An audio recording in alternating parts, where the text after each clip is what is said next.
لا حول ولا قوة إلا بالله العلي العظيم. حسبنا الله ونعم الوكيل، نعم المولى ونعم النصير. أعوذ بالله من الشيطان الرجيم. بسم الله الرحمن الرحيم. الحمد لله الذي يؤمن الخائفين وينجي الصالحين ويضع المستكبرين ويهلك ملوكا ويستخلف آخرين. والصلاة والسلام على رسول الثقلين محبوب رب المشرقين والمغربين جد الحسن والحسين نبينا سيدنا أبي القاسم محمد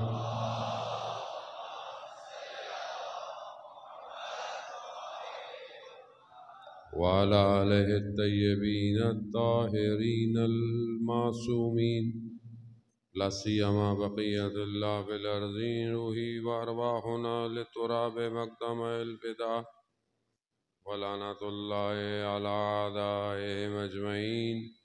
بسم الله الرحمن الرحيم. رب اشرح لي صدري ويسر لي أمري واحلل عقدة من لساني يفقهوا قولي. أما بعد، فقد قال الله تبارك وتعالى في كتاب الحكيم والقرآن المجيد: وما خلقت الجن والإنس إلا ليعبدون. صلوات بھیجو محمد.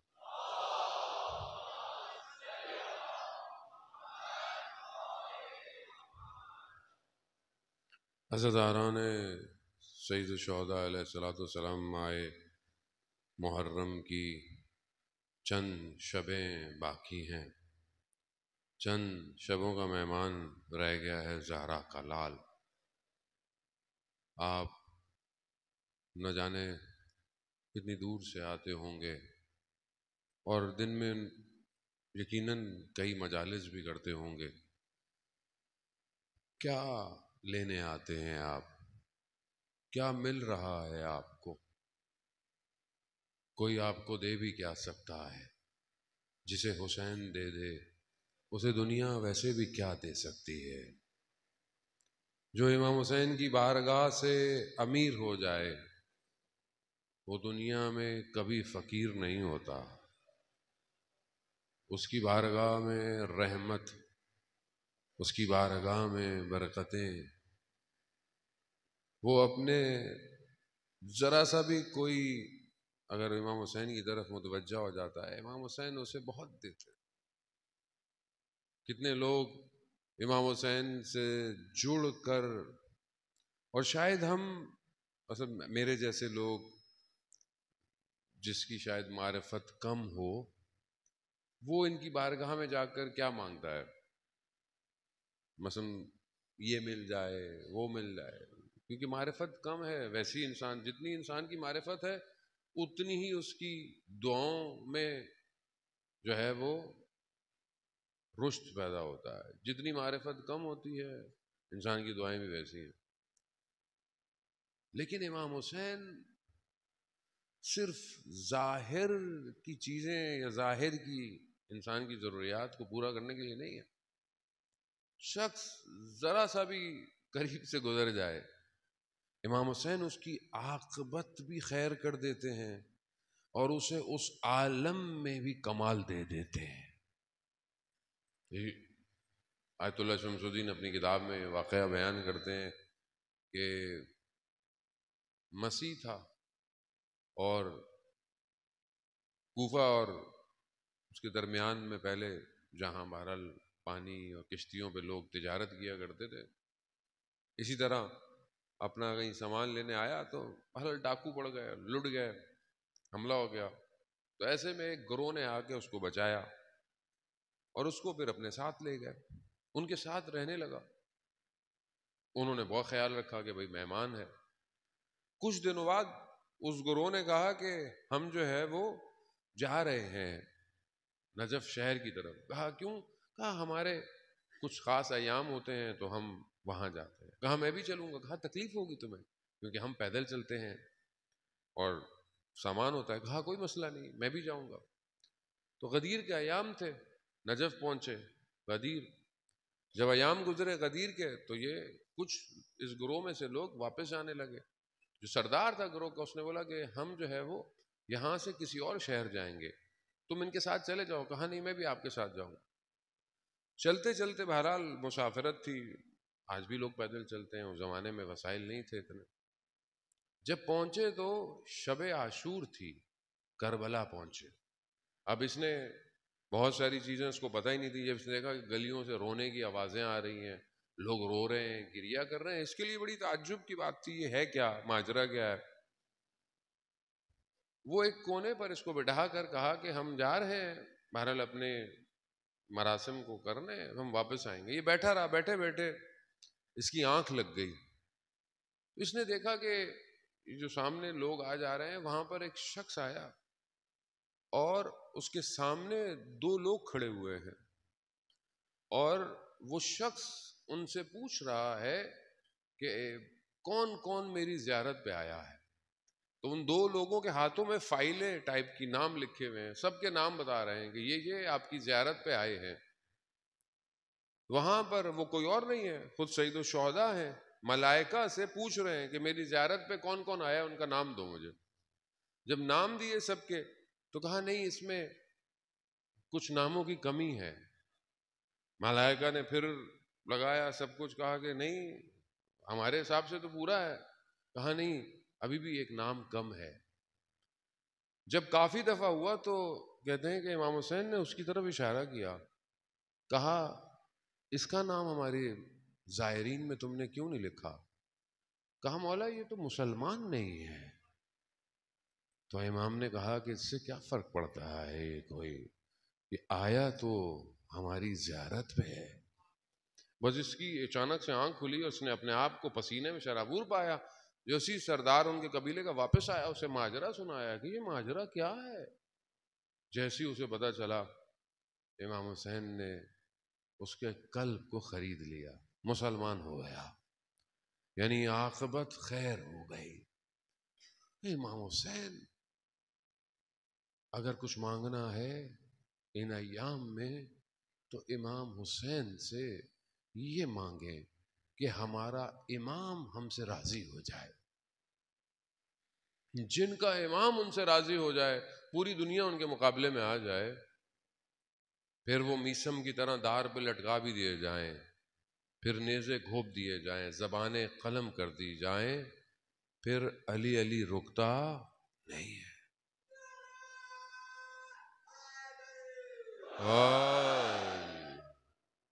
وزان محترم خوب امام راضی ہے، دنیا راضی نہ ہو کیا فرق پڑتا ہے. کربلا یہی تو بتا رہی ہے کہ سامنے ہزاروں کا لشکر، ادھر تھوڑی سی تعداد، مگر امام راضی ہے. امام راضی ہے، کوئی فرق نہیں پڑتا.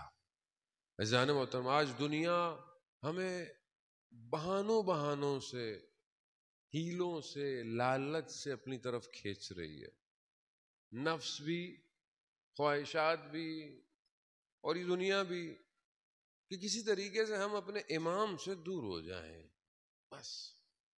کیونکہ امام ہی ہے جو اس کائنات کے سسٹم میں ہمیں وادی توحید میں لے کے جا سکتا ہے. ہم بغیر امام کے توحید تک نہیں پہنچ سکتے جانے محترم، مثلا ممکن نہیں ہے. اور یہ خدا نے سسٹم ایسا بنایا. خدا محتاج نہیں ہے کسی کا، خدا ہر چیز پر قادر ہے، لیسا کا مثل ہی ہے. لیکن اس نے سسٹم ایسا بنایا ہے کہ میرے پاس آنا ہے تو زیارت جامع کبیرہ میں آپ پڑھتے ہیں باب توحید یہی ہے، سبیل اللہ یہی ہے، صراط مستقیم یہی ہے. اب یہ ہمیں اپنی زندگی میں ڈیفائن کرنا ہے کہ ہم اس صراط تک کہ جو ہمیں اللہ نے توفیق دے دی ہے، کیا ہم صحیح چل رہے ہیں کہ نہیں چل رہے. تو جہاں میں نے آپ کی خدمت میں چند دنوں میں بہرحال یہ ٹوٹی پھوٹی گفتگو میں جو بہرحال کہ ہم امام تک پہنچیں اور امام خود ہمارے وجود میں تحول پیدا کرتا ہے، بہرحال رکاوٹیں بھی ہیں اور اس کے علاوہ ہمارے پاس آپشن بھی ہیں. ایک چیز جو روایات جسے کہتی ہے کہ جو انسان کے قلب کو برباد کر دیتی ہے وہ کیا ہے؟ وہ لمبی لمبی آرزویں ہیں، امیدیں. اور یہ آرزویں تب پیدا ہوتی ہیں جب انسان اس دنیا سے دل لگا لیتا ہے، جب انسان کو یہ یقین ہو جائے کہ اب اس نے مرنا نہیں ہے. ویسے مرنا نہیں ہے، اس کا وجود اس بات کا مطلب عقیدہ تو ہے کہ موت آئے گی، لیکن میں زندگی ایسے گزار رہا ہوں کہ جیسے مجھے موت نہیں آئے گی. میری آرزویں ایسی ہیں. رسول خدا حضرت محمد مصطفیٰ صلی اللہ علیہ وآلہ وسلم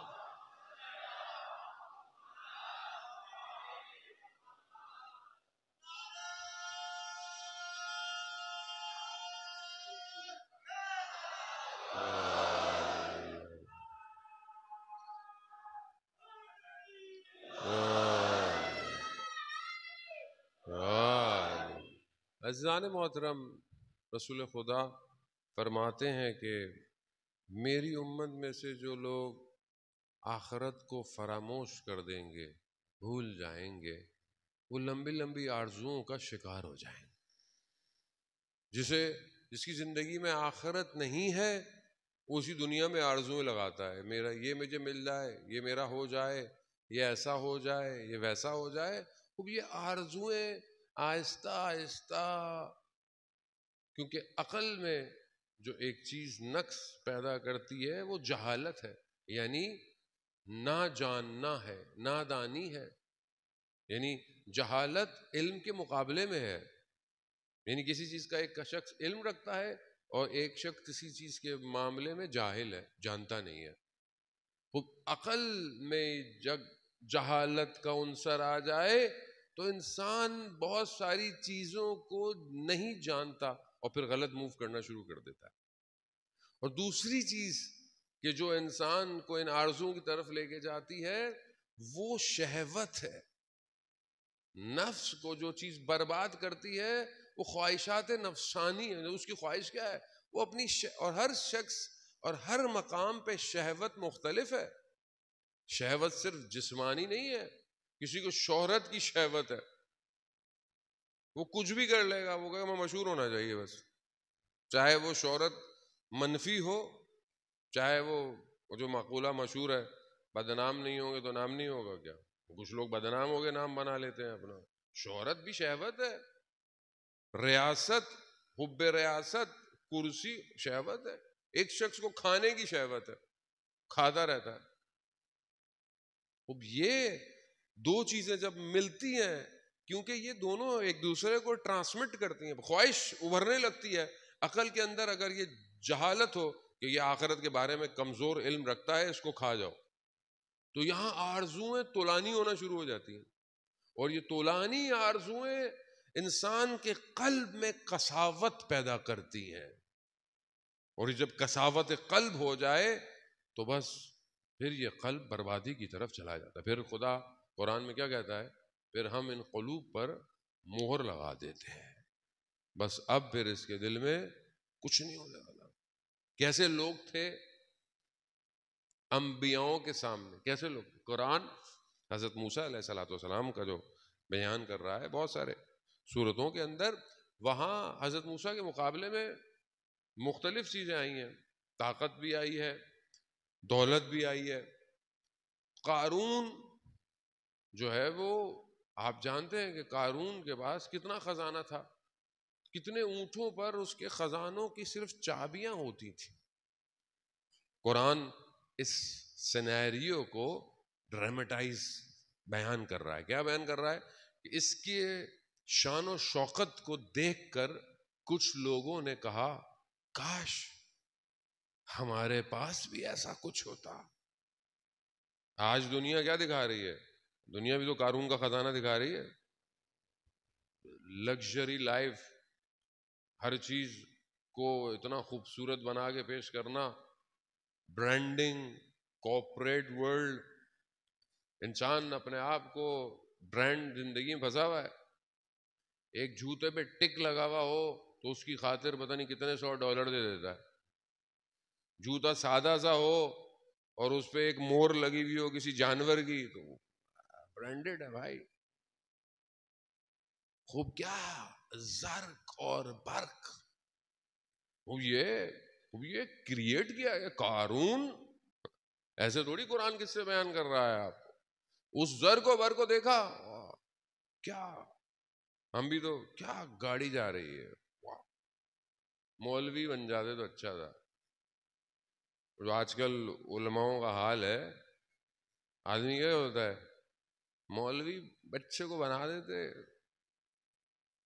اتنا تو گھومتا 10 15 گاڑیوں میں. یہ زرق اور برق ہے، یہ برباد کر دیتی ہے. امام جعفر صادق علیہ الصلوۃ والسلام ارشاد فرماتے ہیں،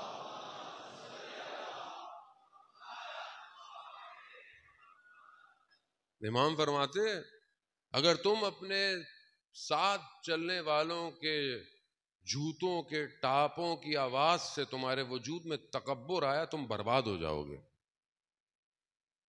اب آپ غلط مت سمجھیے گا کہ میں خدا نہ خواستہ کسی کے لیے، ہمارا بھی یہی حال ہے، ہم خود پھنسے ہوئے. انہوں نے دیکھا قارون کو، خزانے کو دیکھا، ظاہری شان و شوکت کو دیکھا، کیا کہتے ہیں کاش اچانک سے خدا نے جو ہے وہ ظاہری دنیا کو، حیات دنیا شرمندہ ہوا. عزیزان محترم، اگر ولی خدا موجود نہ ہو تو انسان ذرا برابر بھی بندگی کی طرف جھک نہیں سکتا. یہ ولی ہے جس کے سجدوں میں یہ طاقت ہے کہ ہمیں سجدے خدا کو کرنے پڑتے ہیں. ایک امام حسین کا سجدہ کربلا میں آج بلین مسلمانوں کے سجدوں کا باعث بنا ہوا ہے. اس سے کوئی حقیقت پوشیدہ نہیں ہے. وہ سجدہ نہ ہوتا آج کوئی نمازیں شمازیں دین ہی نہیں ہوتا. جو یزید نے حال کر لیا تھا دین کا کہ یہ وہی کچھ نہیں آئی، یہ سب بنی ہاشم کا ڈھونگ تھا، حلال کو حرام، حرام کو حلال.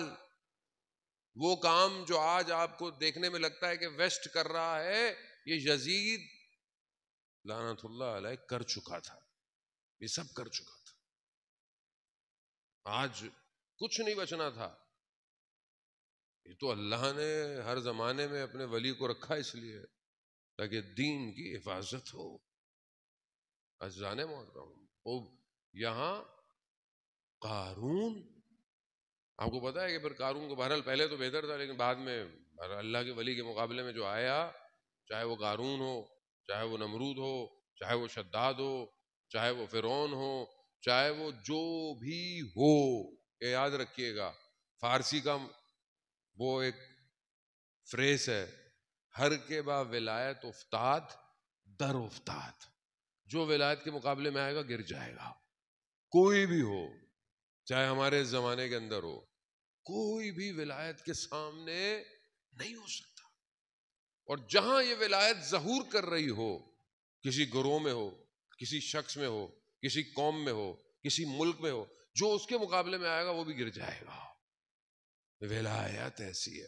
قارون نے پلاننگ کی، سازش کی، حضرت موسیٰ پر ایک خاتون کو خریدا، کہا بازار میں جانا، بولنا کہ حضرت موسیٰ نے تمہارے ساتھ کیا کیا. بازار میں کھڑے ہو کر حضرت موسیٰ پر الزام لگا. حضرت موسیٰ پر جب سے الزام لگا، حضرت موسیٰ یعنی ایک وجود میں جو ہے وہ غضب پیدا ہوا. ایسے ہی غضب پیدا ہوا، خدا کی بارگاہ میں کہا پروردگار جنہوں نے یہ الزام لگوایا، کیونکہ وہ خاتون حضرت موسیٰ کے جلال کو دیکھ کر اس نے سچ بول دیا، کہا انہوں نے مجھے پیسے دیے تھے، خریدا تھا کہ آپ کے لیے یہ الزام لگایا جائے. حضرت موسیٰ نے خدا کی بارگاہ میں کہا کہ خدا ان تینوں پر عذاب نازل کر. تینوں کے پاؤں زمین میں دھس گئے. حضرت معافی مانگنے لگے. حضرت موسیٰ نے کہا کہ نہیں، اور دھس گئے، یہاں تک بدن زمین میں دھس گیا، مگر التماس کرتے رہے، گڑ گڑاتے رہے. حضرت موسیٰ نے کہا نہیں. زمین نے جب ان کو نگل لیا تو اللہ نے کہا موسیٰ وہ کتنے گڑ گڑا رہے تھے، اگر یہ میرے سے گڑ گڑاتے تو میں انہیں معاف کر دیتا. اللہ رحمان، کتنا رحمان ہے. وہ ایسا نہیں ہے کہ حضرت موسیٰ بہرحال اللہ کے نبی ہیں، خدا نے ان کو ایک خاص چیزیں عطا کی ہوئی ہیں، لیکن عزیزان محترم اب یہ خواہشات زمین میں دھسا دیتی ہیں. انسان اپنی خواہشات میں دب جاتا ہے. آپ شروع کریں اپنی خواہشات. اور یہ لمبی لمبی آرزویں کیسے پیدا ہوتی ہیں؟ ایک عالم دین کہتے ہیں کہ جب انسان دسترخوان پہ بیٹھتا ہے نا کھانے، اور دسترخوان پر دو چار چیزیں رکھی ہوئی ہوں کھانے کی، اور آپ ایک چیز کھا رہے ہوں اور آپ کے ذہن میں ہو کہ اب یہ کھانے کے بعد میں یہ بھی کھاؤں گا، یہ بھی کھاؤں گا. ہوتا ہے نا آدمی کو نیاز، ماشاء اللہ آج کل تو آپ نیاز کھاتے ہیں، اس سبیل سے بھی پی لوں، اس سبیل سے بھی پی لوں، وہ میرے ذہن میں ہوتا ہے نا، اچھی بات ہے. لیکن جب یہ انسان ایسی یہ آرزو رکھتا ہے نا، یہ جو خواہش کس کی؟ لقمے کی. خواہش کا لقمہ، یہ خواہش کا لقمہ ہے. یہ خواہش کا لقمہ وجود میں لمبی لمبی آرزویں پیدا کرتا ہے. دکان کے پاس سے گزر رہا ہے، یہ بھی خریدنا ہے، یہ بھی ہونا چاہیے، یہ بھی ہونا چاہیے. آج کل تو دکان آن لائن ہے، ہر چیز آن لائن ہے، آپ نہ بھی چاہیں چیزیں پھر بھی آ جاتی ہیں. یہ خواہشات دنیا میں رہنے کی انسان کے قلب کو خدا سے دور کرنا شروع کر دیتی ہے. اور یہ قلب پھر ایسا ہو جاتا ہے کہ بس پھر انسان حیوان بن جاتا ہے. پھر آپ دیکھیں کہ انسان وہ کام کرتا ہے اپنی خواہشات کے، کبھی کسی کا حق کھاتا ہے، کبھی کسی یتیم کا مال کھاتا ہے، کبھی جھوٹ بولتا ہے، کبھی زیادہ تولتا ہے، کبھی ملاوٹ کرتا ہے. کس لیے؟ اپنی خواہشات کے لیے. انسان شہوت کی خواہش میں درندہ بن جاتا ہے. درندہ کیا ہے؟ اس کو کنٹرول نہیں ہے، اپنی صرف شہوت ہے اس کے پاس، کھانے کی شہوت ہے یا کوئی بھی شہوت ہے، وہ درندگی کرتا ہے، وہ چیر پھاڑ دیتا ہے. وہ یہ نہیں دیکھتا ہرن بیچارہ اتنا نازک سا ہے، چھوٹا سا بچہ ہے، نہیں، وہ پھاڑ دیتا ہے. درندہ صفت، انسان بھی درندہ صفت بن جاتا ہے جب وہ اپنی شہوت پر کنٹرول نہ کرے. آپ کے سامنے دنیا میں کیسے کیسے واقعات، انسان خود شرمسار ہے ایسی داستانوں کی وجہ سے. کیوں؟ کیونکہ انسان اپنی آرزوؤں پر، اور کیوں آرزویں؟ کیونکہ وہ اپنی زندگی کو سمجھتا ہے کہ یہی زندگی جو ہے وہ سب کچھ. مگر ایک دوسری طرف ایک شخص یہ آرزو لے کے بیٹھے، پروردگار مجھے کوئی توفیق دے کہ میں تیرے لیے زندگی گزاروں. یہ بھی تو ایک آرزو ہے، یہ بھی تو ایک خواہش ہے. کتنی خواہش میرے وجود میں ہے کہ خدا مجھے کوئی ایسی رات دے جس میں میں تجھ سے مناجات کروں، مجھے کوئی ایسا وقت دے کہ جس میں میں تیری کتاب پڑھوں اور اس کو سمجھوں، مجھے کوئی ایسا کام دے کہ میں تیری مخلوق کی خدمت کروں. جن کو ہم مانتے ہیں ان کی زندگیاں کیسی ہیں؟ ان کی زندگیاں صرف ایسی تھوڑی ہیں کہ اب صرف ظاہری عبادت ہے، ان کا پورا وجود عبادت ہے. مولا کائنات اپنے اتنے سخت شیڈیول میں ایک شخص حاکم ہو، اور حکومت میں بھی کیسی حکومت، کیسے لوگ، کہ امام خود کہتے ہیں کہ مجھے خون کا آنسو رلایا ہے لوگوں نے، تنہا کر دیا. اس کے باوجود رات کی تنہائی میں یتیموں کو کھانا کھلا رہے، فقیروں محتاجوں کو کھانا کوئی چیز ایسی نہیں آئی کہ جب علی کی شب مخلوق خدا کے لیے نہ ہو. یہ ولایت ہے نا. ہماری زندگی میں ایسی کوئی شب ہے، ایسی کوئی خواہش ہے؟ میں تو عمل کی بات ہی نہیں کر رہا ابھی، میں تو صرف ابھی آرزوؤں پر ہوں. ایسی آرزو ہے پروردگار مجھے مال دے، مگر اس مال سے میں تیری راہ میں خیرات کروں. جب آپ مال دے تو بس میرے پاس ہی ہو. کم سے کم ایک شخص کے لیے، مومن کے لیے آرزو کیا ہونی چاہیے؟ روایات کہتی نا کہ جو چیز اپنے لیے پسند کرو وہ اپنے بھائی کے لیے پسند. تو کبھی ہم نے اپنے بھائی کے لیے وہ پسند کیا جو مجھے خود کو پسند ہے؟ مطلب اپنے دل پہ ہاتھ رکھے. مومن بھائی نہیں کہہ رہا، سگا بھائی. سگے بھائی کے لیے پسند کیا آپ نے، کپڑے لینے گئے، شرٹ اچھی لگ گئی، چل یار بھائی کے لیے بھی لے لیتا ہوں، بھائی کے بچوں کے لیے لے لیتا ہوں، اندر سے آواز آئے گی انہوں نے کیا دیا ہے ہمارے بچوں کو آج تک؟ یا تو معاشرہ تو یہی ہے، معاشرہ تو مادہ پرست ہے، اتنا خطرناک مادہ پرست ہے کہ خیرات اور نیکی بھی نہیں کرنے دیتا۔ اللہ کی راہ میں بھی نوٹ نکال تو چھوٹا والا دے دو، ان کو کیا دے رہے ہو اتنے سارے پیسے؟ بھائی یہ ایسے 10 روپے دے دو کافی ہے، 10 روپے میں 100 روپے میں آتا گیا ہے بھائی آج کل۔ یعنی اتنا مادہ پرستی ہے، اللہ کی راہ میں بھی نفس دینے نہیں دیتا۔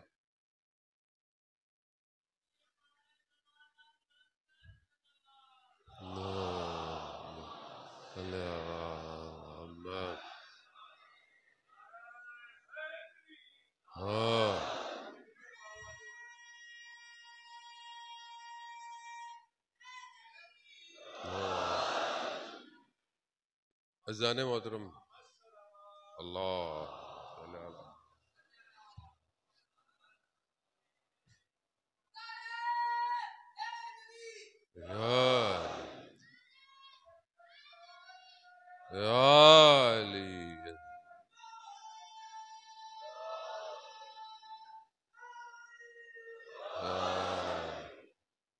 عزیزان محترم، میں معذرت بھی چاہتا ہوں کہ بہت گرمی ہوتی ہے اور آپ بہرحال اس میں بیٹھے ہوتے ہیں، مجھے بڑا اس کا احساس بھی ہوتا ہے، لیکن بہرحال موسم ہی شہر کا ایسا ہے، اور بہرحال خدا امکانات میں اضافہ کرے کہ تاکہ آپ مولا کی مجلس میں آتے ہیں۔ یقیناً بہرحال گرمی ہے، لیکن یہ گرمی کربلا کی گرمی جیسی نہیں ہے۔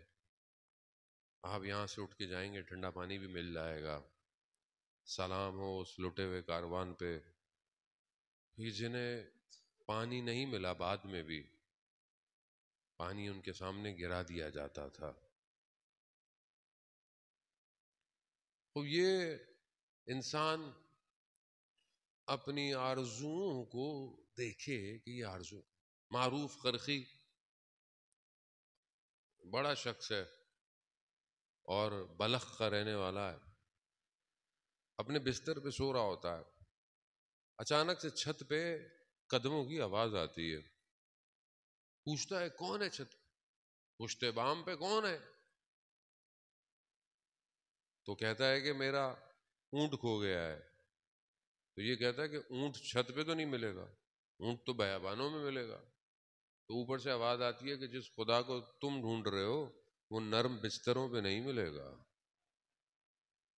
وہ ایک ایسا جھٹکا پڑتا ہے کہ بہرحال آرزو تو تھی اس کی، خواہشات تو تھیں اس کی کہ وہ خدا کو ڈھونڈے، تو خدا نے بھی اس کو بہرحال، اگر انسان کی نیت اچھی ہو تو مرشد دروازے پہ خود آ جاتا ہے، ہدایت اس کو مل جاتی ہے۔ اگر آپ کی نیت اچھی ہو، آپ کی آرزو ہو، تو خدا خود آپ کو ہدایت دیتا ہے، خدا آپ کو چلتے پھرتے ہدایت دیتا ہے، خدا آپ کی زندگی میں کسی کو بھیج دیتا ہے ہدایت کے لیے۔ بہرحال وہ پھر ایک ایسے مقام پہ پہنچ گیا کہ عجیب سے کپڑے پہنے ہوئے پانی کے کسی جھیل کنارے بیٹھا ہوا تھا، تو لوگ گزرے، انہوں نے پہچانا یہ تو بڑی شخصیت تھی، اس کو کیا ہو گیا؟ اس کے لباس، کہا کتنا سب کچھ تھا تمہارے پاس، شان و شوکت، مال، یہ کیا بنا لیا اپنا حال؟ تو سوئی سے وہ اپنے پیوند کپڑے پہ لگا رہا تھا، ٹانکا لگا رہا تھا، اس نے اس سوئی کو پانی میں پھینکا، مچھلیاں سونے کی سوئیوں کو لے کے منہ سے باہر آ گئیں۔ اس نے کہا جس دولت کی تم بات کرتے ہو یہ دولت میرے پاس ابھی اس سے بھی زیادہ ہے، لیکن میں کسی اور دولت کے پیچھے بھاگ رہا ہوں۔ یہ جو دولت ہے جسے سالم قلب چاہتا ہے وہ کیا ہے؟ مانا جاتے امیر المومنین جو مسجد کوفہ میں پڑھی جاتی ہے، خدا ہم سب کو نجف کی زیارت نصیب فرمائے، مسجد کوفہ میں مقام ضربت کے پاس یہ مناجات پڑھی جاتی ہے۔ ویسے بھی آپ پڑھ سکتے ہیں، کبھی پڑھ سکتے ہیں، لیکن وہاں خاص امام اس میں فرما ہے اللہم انی اسألک یوم لا ینفع، پروردگار میں تجھ سے سوال کرتا ہوں اس دن کا جس دن کوئی چیز نفع نہیں دے گی. کون سا دن ہے؟ کون سا دن ہے جس میں مولا فرما رہے ہیں کہ کوئی چیز فائدہ نہیں دے گی؟ کوئی چیز. کون سا دن ہے؟ کوئی چیز فائدہ نہیں دے گی. کیا چیز دے گی؟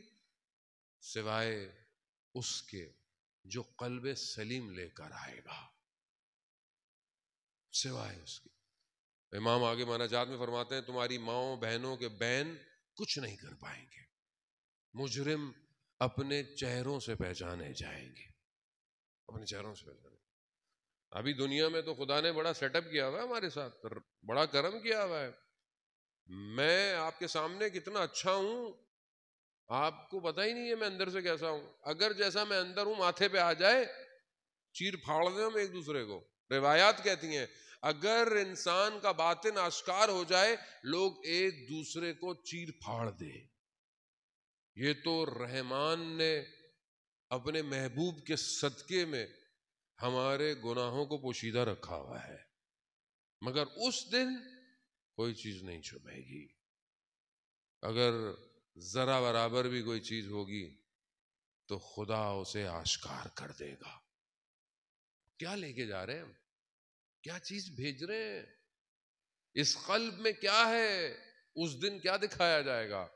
ہمارا قلب دکھایا جائے گا اس دن. اس دن ہم جھوٹ بھی نہیں بول سکتے. ہم اپنے قلب کو خدا کی بارگاہ میں کیا دیں گے؟ پروردگار اس قلب میں تو دنیا تھی, آرزویں تھیں, اس کی محبت, اس کی محبت. ہو عزیزان محترم, یہی زندگی کے چند فرصتی لمحات ہے کہ اپنے قلب کو سالم بنا لیں اور ان آرزوؤں کو جو دنیا میں کھینچ رہی ہے اسے روکیں. میں یہ نہیں کہتا کہ آپ اپنی کیریئر کو گروتھ, ایجوکیشن نہ, لیکن یہ جو اٹیچمنٹ ہے نا یہ برباد کر دیتی ہے. یہ بعض اوقات چھوٹی سی چیز سے بھی اٹیچمنٹ برباد کر دیتی ہے. انسان اتنا اس میں غافل ہو جاتا ہے, میں شاید آپ کو لفظوں میں غفلت کو ڈیفائن نہ کر سکوں.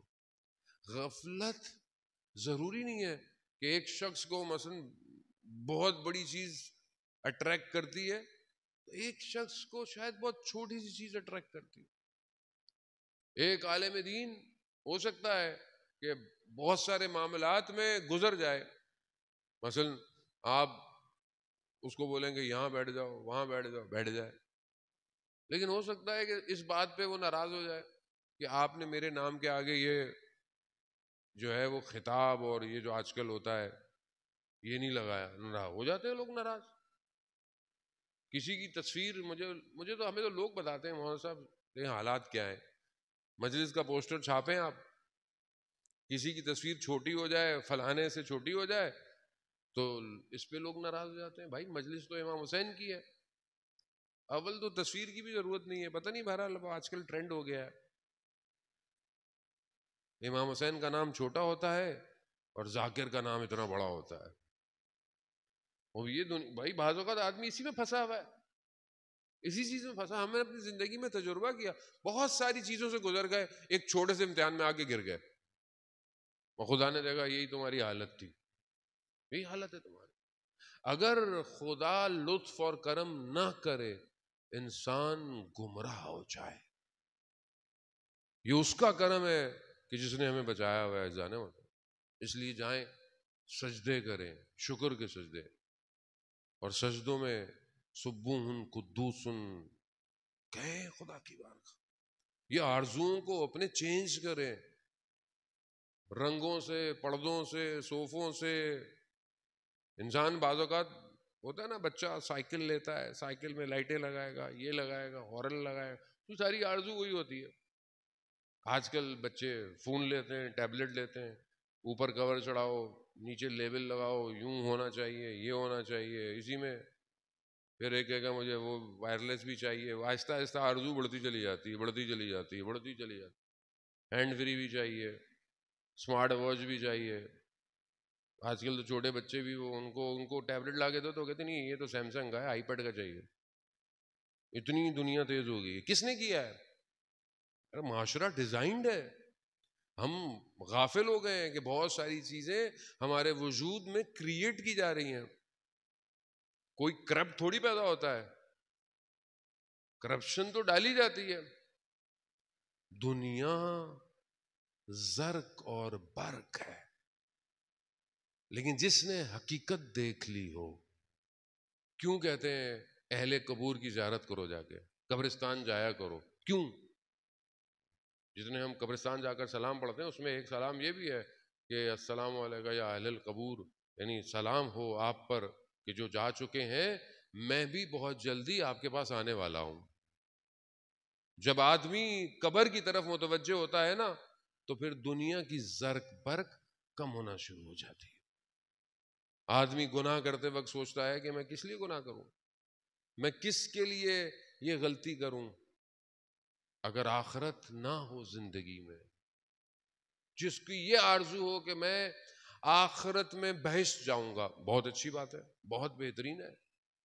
لیکن کسی کی یہ آرزو ہو کہ میں اکیلا بہشت نہیں جاؤں گا، میں 100 لوگوں کو بہشت لے کے جاؤں گا، کیا بہترین آرزو. ایک جوان شہید ہوا اور اس کی شہادت کے بعد ایک عالم دین ان کے گھر گئے، شہداء کے پاس.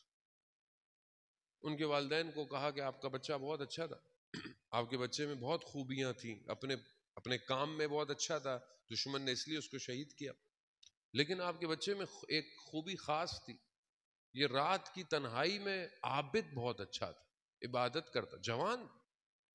اور پھر فرماتے ہیں کہ قیامت میں کچھ لوگ ایسے ہوں گے جن کے وجود سے نور نکلے گا، روشنی، اور اس نور میں کئی لوگ قیامت میں، کیونکہ آپ کو پتا سورج نہیں ہے، اندھیرا ہے، ظلمات ہے، حسرت ہے، اس نور میں کئی لوگ راستہ طے کریں گے.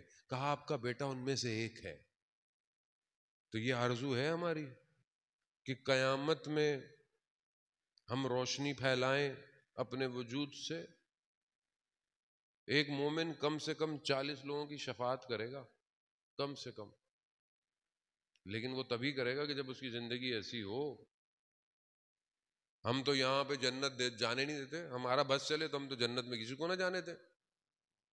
یہ جنت میں جائے گا، یہ تمہارے کام ہے جنت میں جانے کا، اپنے کام تو دیکھو، جنت تمہاری ہے، ہمارے اللہ کی ہے. ہم تو مجلس میں کوئی بیچارہ آخر میں آ جائے تو اس کی کھال وال اتارنا شروع کر دیتے ہیں. یہ تو آخر میں آتے ہیں، یہ تو نیاز کھانے آتے ہیں، یہ تو باہر کھڑے رہتے ہیں. بھائی امام کا صدقہ ہے، ہو سکتا ہے کوئی نیاز کھانے والا بھی پتہ نہیں کہاں پہنچ جائے. امام کی نیاز ہے، جب وجود میں جائے گی اثر تو کرتی ہے. عزیزان محترم، خوب آرزو امام کی کرے. کیسے لوگ تھے، ایک شہر تھا شیراز کے قریب، وہاں 8 جوان تھے، اور وہ قریب پہاڑی پہ جا کے ہر جمعے کو جو ہے وہ دعا پڑھتے تھے، اور ان میں سے کوئی ایک کچھ کھانا پینا لے آتا تھا اور امام کو یاد کرتے تھے. بس آخری مراحل ہیں، اور بہرحال آج جو ہے وہ مخصوص شب ہے. عزیزان محترم، 8 امام کو یاد کرتے تھے اور گریا کرتے تھے. ایک دن یہ اسی پہاڑی پہ دیکھا کوئی اور ایک شخص بہت معتبر، دیکھنے میں بہت باوقار، ان کے ساتھ آگے بیٹھ گیا. دعائیں پڑھ رہے تھے، ان کا میں بھی دعا پڑھتا ہوں، پڑھیے. پھر اس نے کہا کہ آج یہ جو کھانا ہے میری طرف سے، کھانا دیا. تو انہوں نے پوچھا کہ آپ کون ہیں، ہم نے آپ کو پہلے کبھی دیکھا نہیں. کہا میں وہی ہوں جس کی خاطر تم لوگ ہر ہفتے آتے ہو. آرزو، کیا میں اپنی زندگی میں امام کو دیکھنے کی آرزو رکھتا ہوں؟ کیا میں اپنی زندگی میں امام کے کاروان میں شامل ہونے کی آرزو رکھتا ہوں؟ کیا میرے گھر کا ماحول ایسا ہے کہ میں اپنے گھر میں امام کو دعوت دوں، مولا آئیے بیٹھیے، کوئی چیز، کوئی کرسی، کوئی میرے کمرے میں فریم، کوئی میرے موبائل میں ایسی چیز جس سے لگے کہ میری آرزو امام ہے. یا لیتنی کنت معاکم، کاش ہم کربلا میں ہوتے. عزیزان محترم، کربلا آسان نہیں ہے. کربلا بڑی قربانی مانگتی ہے. کربلا میں جوان کا جگر دینا پڑتا ہے. کربلا میں بھائی کے بازو دینے پڑتے ہیں. کربلا میں شیر خوار بچے کا گلو دینا پڑتا ہے. کربلا آسان نہیں ہے. خدا سلامت رکھے ان بچوں کو جو گودوں میں ہے.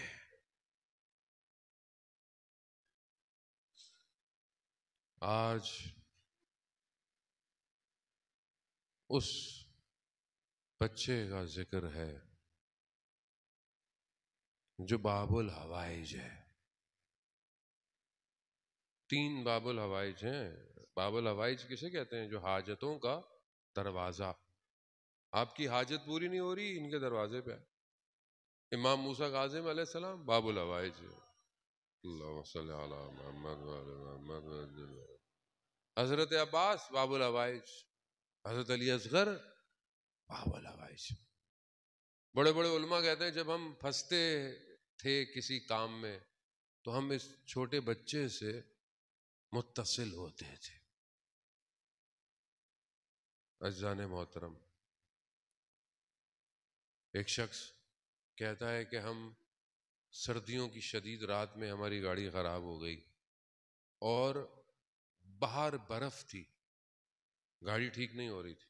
ہم نے بہت کوشش کی ہائی وے پہ گاڑیاں رک جائیں، مگر گاڑیاں نہیں رکی اور برف اور سردی اتنی شدید تھی کہ ہلاک ہو جاتا. تو ہمارے پاس چھوٹا سا بچہ تھا. ہم نے ہائی وے پہ بچے کو ہاتھ میں اٹھایا اور صرف ہم نے یوں کر دیا، کہا گاڑیاں رکنا شروع ہو گئے ہیں. وہ بچہ معصوم ہے. بچہ کا آپ ذکر کریں لوگ رک جاتے ہیں. لیکن عجیب ہے کربلا. امام نے کہا کہ جب تک میں زندہ ہوں خیموں سے شور نہ آئے، مگر جیسے ہی امام نے اپنی غربت کا نعرہ بلند کیا، ہے کوئی میری مدد کرنے والا، دیکھا خیموں میں کوہرام مچ گیا. خیموں میں امام خیمے میں گئے.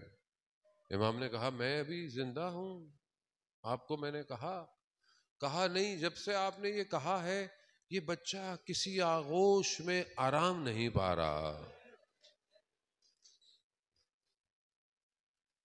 امام نے بچے کو اپنی آغوش میں لیا. بچہ بھی جانتا ہے یہی میری آخری آغوش ہے. بچہ خاموش ہو گیا.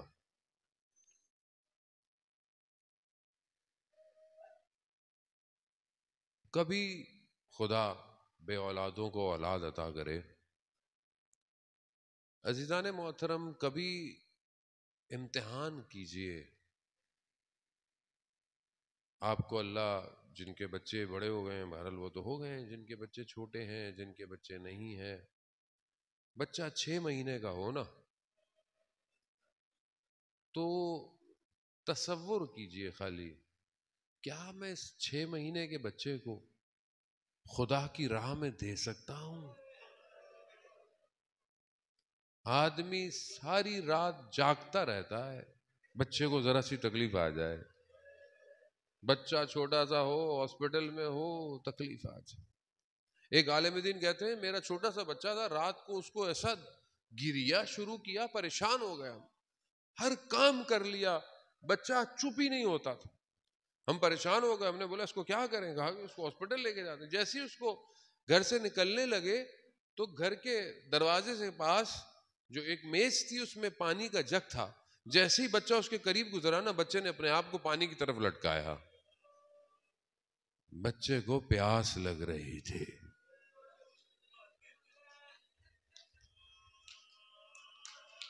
اور کربلا میں پانی نہیں تھا. امام نے بچہ لیا ماں کی آغوش سے. اللہ اکبر. اور کہاں لے کے جانا ہے بچے کو کہ میں اس کو پانی پلا کے واپس لے گیا. چھوٹا بچہ ہو اور باپ اس کو ہاسپٹل لے جائے، ماں دروازے پہ کھڑی رہتی ہے بچہ کب آئے گا. علی اصغر کی ماں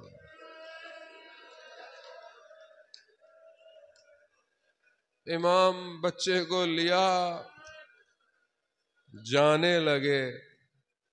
چھوٹی سی بہن بھی دیکھ رہی ہوگی، بھیا علی اصغر پانی پینے جا رہا ہے.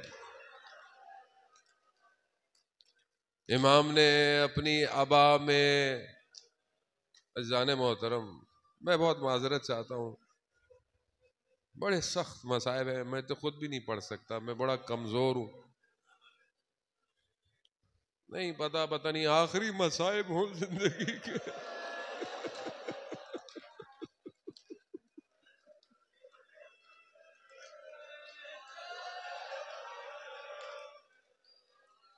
حاج مرزوق کہتے ہیں کہ جب میں نے بی بی زہرا کو مشاہدہ کیا نا، بڑی شخصیت تھی، بڑا عزادار تھا، بخار ہوا نا اس کو، تو اس کی 3 بیٹیاں تھیں، راضیہ، مرضیہ، فاطمہ. تو اس کو شدید پیاس لگی نا، بخار میں انسان کو پیاس لگتی ہے، تو اس نے کہا راضیہ، تو دیکھا کہ ایک نقاب پوش خاتون آئی. کہا مرضیہ، انہوں نے پانی کا گلاس آگے کیا. کہا فاطمہ، تو آواز آئی حاج مرزوق ہم آ گئے ہیں نا تمہیں پانی دینے کے لیے، تم نے ساری زندگی ہمارے بیٹے کی نوکری کی ہے، ہم تمہیں پانی دینے آئے ہیں. حاج مرزوق کہا بی بی میں جانتا ہوں، مگر ادب اجازت نہیں دیتا میں آپ سے پانی پیوں. کہا نہیں حاج مرزوق پیو پانی، تم نے نوکری کی ہے ہماری. آگے بی بی فرماتی ہیں حاج مرزوق ہمارے لیے مصائب نہیں پڑھو گے. حاج مرزوق نے کہا بی بی ڈاکٹروں نے منع کیا ہے، مرض زیادہ ہے، لیکن آپ حکم کریں کون سی مصیبت پڑھوں. بی بی نے کہا حاج مرزوق علی اصغر کی مصیبت پڑھو، ماں جانتی ہے میرے بیٹے کو سب سے زیادہ درد کدھر ہوا. ہاں عزاداران محترم اپنی آبا میں علی اصغر کو حسین لے کر چلے. دشمن سمجھا کہ قرآن لے کر آ رہے ہیں، بلندی پر چڑھ کر ابا کو ہٹایا تو قرآن نہیں تھا، قرآن کا پارا تھا. ہاں اے لوگوں اگر مجھے پانی نہیں دیتے تو اس کو تو پانی دے دو. بعض مقتل کہتے ہیں حضرت علی اصغر کی زبان ایسے تڑپ رہی تھی جیسے مچھلی پانی کے باہر تڑپتی ہے. بس عزاداران محترم یہ حالت دیکھنی تھی کہ دشمن کے لشکر میں ایک کوہرام مچ گیا، لوگوں نے چہرے چھپا کر رونا شروع کر دی، ہم کیا کر رہے ہیں. ایسے میں اس لعین نے ارملا کو اشارہ کیا، ارملا اگر یہ بچہ ایسے رہا تو یہ تو جنگ جیت جائے گا، بس اس کی پیاس بجھا دو. بس عزاداران محترم وہ 3 پھلوں والا تیر اللہ حسین کے ہاتھ میں علی اصغر ہے، کائنات دیکھ رہی ہے. تیر جب لگا، بعض مقتل کہتے ہیں کہ جب تیر اچانک سے لگا نا تو حضرت علی اکبر کے ہاتھ یوں ہوئے. بس شاید یہ کہنا چاہتے ہو بابا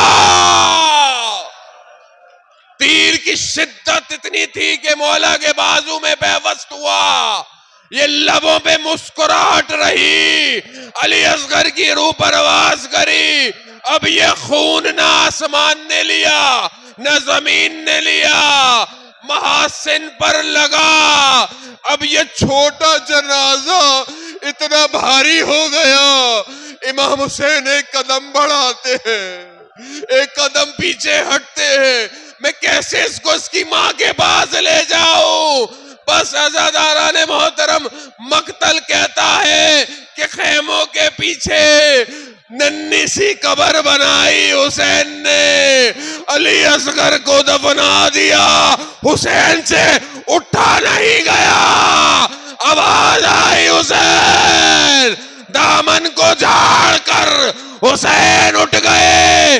مگر میں کیا کروں، یہ بچہ ایک دفعہ شہید نہیں ہوا.